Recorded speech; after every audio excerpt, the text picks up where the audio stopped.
Classe de 5e, chapitre solide. On commence par le pavé et je vous ai proposé un exercice de dessin en perspective et de patron. Donc on corrige le premier exercice. Alors sur ce premier exercice, on a l'impression que là, ce pavé est terminé. En fait, ce qu'il va manquer, ce sont les arêtes invisibles. Dans un dessin en perspective, on doit les tracer. Donc on a ici une arête que l'on va tracer en pointillé car elle est invisible. La deuxième arête et la troisième.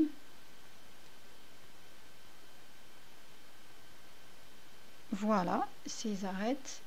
Alors ici il y avait deux qui descendaient verticalement, deux qui descendaient verticalement également, de manière à ce que ensuite que l'on voit bien. Je vais chercher peut-être quelque chose pour colorier, ça sera plus beau. Voilà, alors ça ne se voit pas trop, mais j'ai colorié ici la face arrière de manière à vous montrer qu'elle doit avoir les mêmes dimensions que la face avant, puisqu'elles sont toutes deux de même forme et superposables. Donc là on voit bien que les deux rectangles sont de même dimension. Donc ici, pareil, la face avant sur ce deuxième dessin, la face avant c'est celle-ci. Donc on va avoir la face arrière qui aura exactement les mêmes dimensions mais qui sera dessinée derrière en partant ici de cette arête latérale.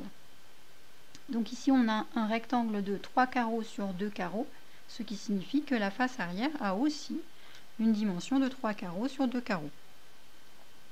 Donc si je trace, ici je trace en trait plein ces deux arêtes qui sont visibles. Et puis si on regarde, comme ici cette arête est invisible, celle qui est là pour terminer mon rectangle, de même que celle-ci pour terminer donc le rectangle de la face arrière, seront elles cachées.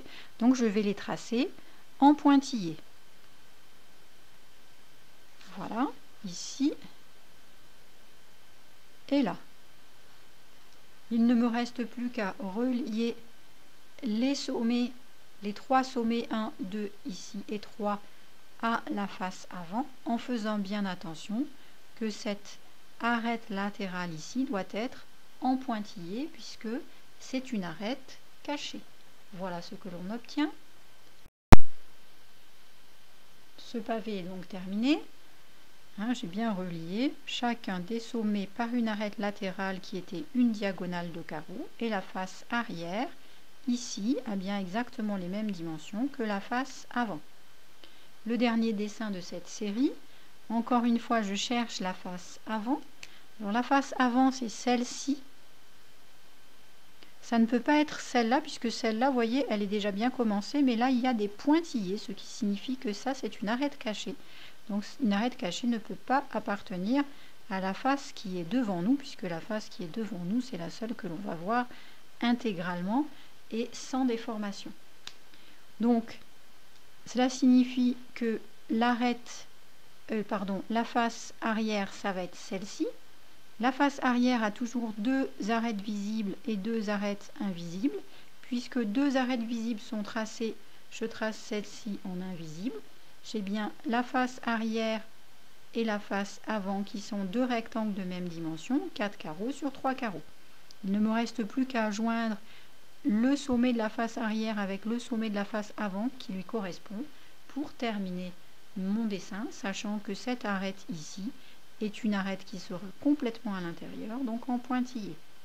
Je le fais, puis je vous montre.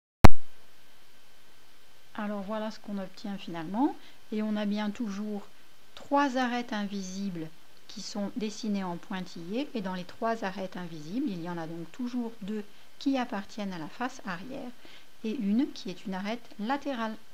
Voilà, donc vous avez fait l'exercice 1 niveau 1, vous aurez ensuite à faire l'exercice niveau 2. Niveau 2, un petit peu plus compliqué, mais si vous avez bien compris celui-là, vous devriez réussir à faire celui-ci. Je vous montre. Eh bien, allez regarder la prochaine vidéo.